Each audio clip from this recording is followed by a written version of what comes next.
What causes a man to turn to the dark arts? Why would someone as timid and quiet at Quirrell go looking for the Dark Lord years after his defeat? Follow along as we look into what drove Professor Quirrell to play host to the Dark Lord and start his path into the dark arts. Quirrell had always had a hard time with his appearance. He was small and meek growing up, and he had an awful stutter when he was nervous. The problem was, he was always nervous. He didn't think he was smart enough to be sorted into Ravenclaw, despite the fact that he was a rather gifted student, though he wasn't sure if he would fit into any of the houses at school. He put his focus into his schoolwork to make himself a better wizard. He wanted to show everyone that he wasn't a nobody, that he was a strong and powerful wizard. However, it didn't matter how much he studied. To the others at the school, he was just a small and nervous boy that couldn't put the magic into practical use. The other students at school, the bullies, only saw the stuttering nerd in Ravenclaw. Quirrell put more interest into the dark arts. He always told himself that it was purely theoretical. He didn't intend to ever use dark magic unless it was to save his life, but the knowledge would help with his bullying at school. If he knew dark magic, he'd be able to scare off the other students and lead them to believe that he was strong and powerful despite his stutter. Quirrell's nervousness followed him into his adulthood. He hadn't been able to change anyone's mind when he was growing up, and now he was stuck feeling subpar to those around him in his career as well. He had come back to Hogwarts as a Muggle studies professor.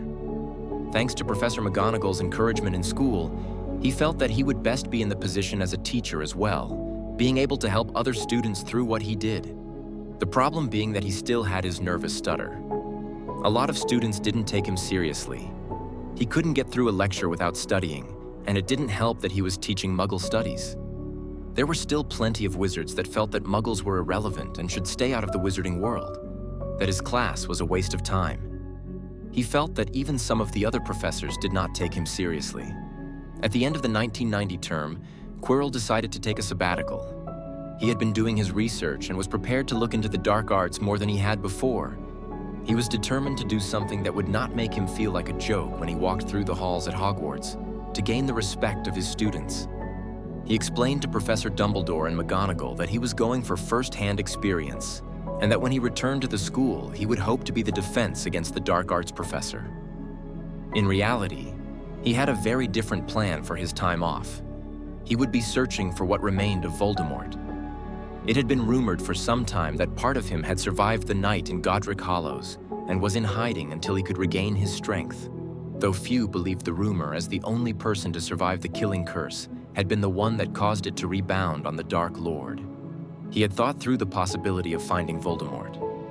At the very least, it would be known that he had been the one to discover that the Dark Lord still existed. And at best, he could maybe gain skills from the man that would cause him to be stronger than before and fight off the remarks of those around him. Quirrell was prepared to come back to Hogwarts as not the meek and stuttering man he was before, but the strong and knowledgeable professor that was prepared to give his students the defense against the dark arts that they needed. And so he set out researching what the wizarding world had known about Voldemort when he was alive, the murders he committed, and the places he went, the people that supported him. He started with the obvious places, like the Riddle family home where Voldemort had murdered his father and his grandparents. The house had been virtually untouched since the murders nearly 50 years prior. The only person that still lived on the property was the old Muggle caretaker. He had been the gardener when the family was killed, and after briefly being accused as the murderer, returned to his isolated house on the edge of the grounds. The house, though it was physically still standing, had much missing. The siding was falling off in pieces, and there were large holes in the roof. Rooms within were missing pieces of the floorboards, and the less quality furniture was sitting in pieces. There was a thick layer of dust that covered everything, and nothing seemed to be out of place. He next checked the broken home of James and Lily Potter. A charm had been placed over the decaying home so that any Muggles would see an empty lot, while wizards could see the home and the memorial plaque that reminded them that the Potters had sacrificed themselves and the Dark Lord had been defeated. After 10 years of being untouched, the building was in far better shape than the Riddle house had been physically. though there was no caretaker to keep the house looking as it had. The earth had taken the house back, green vines and ivy covering the sides of the house, and the grass had grown to at least 3 feet. And just like the Riddle house, the inside had been untouched. Quirrell spent time thinking. He had been foolish to think that Voldemort would be hiding in some place so obvious. If he were really still alive, he wouldn't be someplace that Dumbledore could so easily find him. He began to track the movements of Voldemort while he was alive. Something would stand out to point Quirrell in the right direction.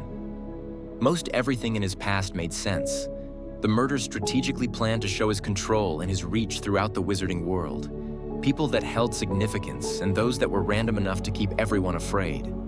But as he continued his research, he found one murder that had been attributed to him that didn't make sense. A peasant in Albania, a muggle who meant nothing. It wasn't a power play of any kind. It wasn't near a wizarding town, and it had been the farthest murder he committed from London, at least the farthest that Quirrell could find. There had to be something special about Albania. The muggle peasant had been killed near a small village, Grunas, which was in the mountains and surrounded by forests. That is where Quirrell began his search.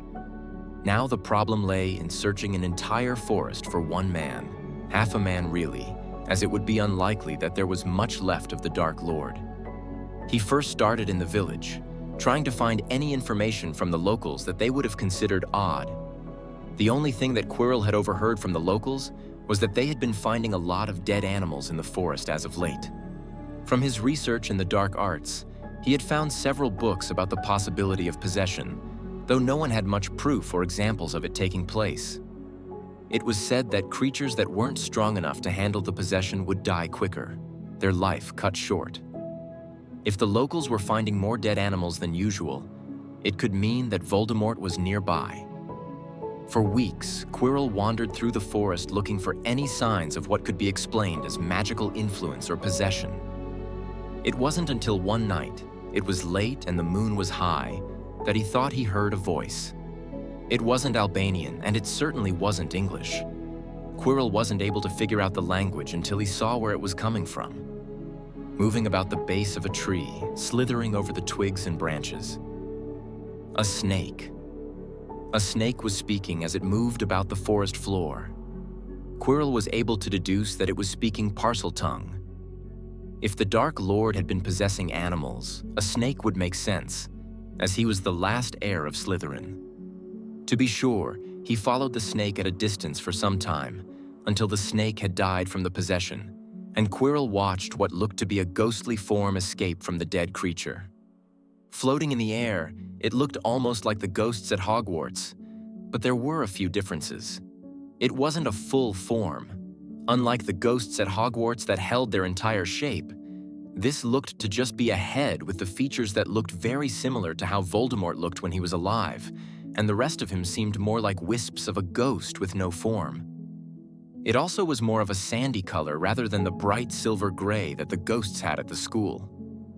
Quirrell watched for a moment, trying to decide what the best course of action would be to approach what was left of one of the darkest wizards that they had seen. His thought process was interrupted when the being spoke to him. "What brings you to search for me?" The remnants of Voldemort spoke in a quiet and scratchy tone, barely able to project his own voice. Quirrell was hesitant, but finally stepped into view. "Ah, you've come to prove yourself. Come to show that you are not as pathetic as you appear." The being continued on. "You've spent your life as a joke, laughed at by your classmates, by your associates, and even by your students. Amounted to the pitiful position of the Muggle Studies professor." He was left stunned, unsure of how what remained of Voldemort could know all of this about him, as they had never met before. But it would be helpful if he could know all of that. Then he would also know why Quirrell had been searching the woods for so long. "I can help you. Turn you into the man that you've always seen yourself to be. If you can help me, a price must be paid. I want your skills to show everyone what I am capable of." Quirrell stuttered out. "I can see it now. You are much stronger than you appear, And with courage, you can stand above those around you. "Tell me how," Quirrell demanded. "Let me show you." The ghostly figure moved quickly, rushing toward the professor who had no time to react. Quirrell felt an intense pain that spread through him. He dropped to his knees and stifled a cry. The pain was so intense, his eyes squeezing shut tighter than he thought possible, and what should have been completely black turned into a blinding white light. Quirrell didn't see himself in the forest anymore. Instead, he was now back at school when he was younger. His classmates made space for him in the hallways instead of him sneaking through like he didn't exist. And though no one talked to him, he could tell that he was stronger than before, and that the other students made space for him so that they didn't get on his bad side. They feared him. He saw himself standing in front of a class as the teacher. Students weren't laughing about his class. Rather, they were paying attention in fear of a bad grade. And he didn't teach the pathetic course of Muggle studies, but the sought-after class of defense against the dark arts. He had the attention of all of his fellow professors anytime he spoke. He was respected rather than made a joke of. Severus Snape, who had been after the position for years, was clearly jealous that he could lose out on the job again, though he understood that Quirrell had more experience because of his hunt and believed destruction of Voldemort once and for all. What Quirrell noticed most in these visions of the past and the future was that he spoke and moved with confidence that he never had before, and that when he did speak, not only did he have the attention of those around him, he spoke clearly and without a stutter. The vision began to change, to show him more than what his own meek mind had thought of on its own, to show him what Voldemort could actually do for him. He saw himself standing above those around him. He could rival the best in a duel, even Professor Flitwick, who was known for his dueling skills, and Dumbledore, who was considered one of the strongest wizards of the age. He could create potions only dreamed of by Snape. Voldemort really caught his attention with the vision of him holding onto his life far longer than should be possible. Immortality, something that had yet to be completely captured by the wizarding world. The use of unicorn blood could be used to sustain a person, but not allow them to live forever. And there was the legend of the Sorcerer's Stone. But Nicholas Flamel had proven that it may keep him alive, but he continued to grow old. But Voldemort could show him the way to immortality. Quirrell could accomplish something that no one else had yet done. And he would get exactly what he wanted in the process. He would no longer be seen as the stuttering joke that taught Muggle studies. Quirrell did not need to say anything. When he accepted the path of receiving Voldemort's help, he was accepting that he would also need to help the Dark Lord in return. The pain surged to his head, like an intense headache that had come from nowhere. When the sudden pain began to dissipate, Quirrell found himself still on the floor of the forest. The figure of Voldemort was gone, though he could still hear the man's voice, like an echo in his ear. "Together we can rise to power. But first, we must allow me to reobtain a body of my own. We will need the elixir of life." Quirinus Quirrell immediately understood what he meant by a body of his own, and why the pain had been localized in his head. He slowly and carefully moved his hand across his bald head, stopping when he felt the crinkle of another forehead and the beginning of the socket of where an eye would be. Voldemort had chosen him to possess, to hold his spirit until he had his own body. Quirrell retracted his hand, keeping his voice steady as he spoke. "The elixir of life can only be made from the Sorcerer's Stone. Only Nicholas Flamel knows where that is hidden right now. And we do not know where Flamel is." He noticed that he didn't stutter once as he spoke. He held his voice strong and confident like he always wanted. "Ah, my friend," Voldemort spoke again. "You will be surprised at how much I know from all the way out here. I know precisely where the stone is hidden at this moment." Lord Voldemort was an expert at legilimency and was able to use that ability to see exactly what a person desired or dreamed of most. What would drive Professor Quirrell, a small man that felt he held no real power, to turn to the dark arts and become possessed by Voldemort? The magical world of Harry Potter is filled with untold stories. Don't forget to like and subscribe to see what magical journey we take next.